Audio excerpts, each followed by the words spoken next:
معصوم شہریوں کے شکاری، دہشت کے پجاری، بھارتی خفیہ ایجنسی کے حاضر سروس افسر کلبھوشن یادو کی گرفتاری کو 9 سال مکمل ہو گئے ہیں۔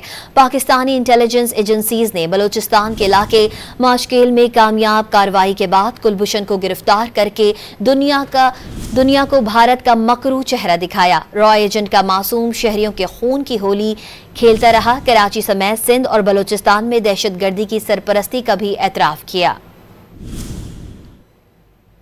3 مارچ 2016 پاکستان کی دفاعی تاریخ کا ایک یادگار دن، جب پاکستانی جانبازوں نے 9 سال کی محنت کے بعد بھارتی نیوی کے کمانڈر کلبھوشن یادو کو چمن کے علاقے ماشکیل سے گرفتار کیا تھا۔ اپنی گرفتاری کے بعد کلبھوشن نے اپنے ویڈیو بیان میں را کی طرف سے پاکستان میں دہشت گردی کا اعتراف کیا تھا۔ I visited Karachi on 2 occasions in 2005 and 2006 for basic intelligence gathering on naval installations and subsequent detailed basically gathering and information on the landing sites around Karachi and various naval vessels or whatever I could gather about the Navy.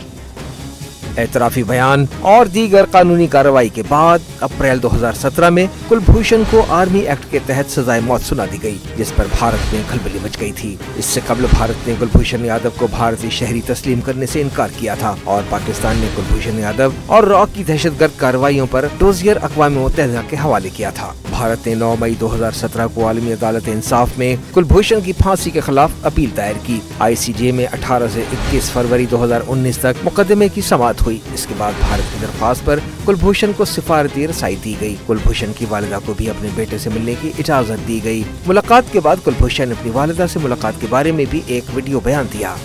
My mother came over. I'm thankful to the Pakistani government for showing this grand gesture and allowing this meeting.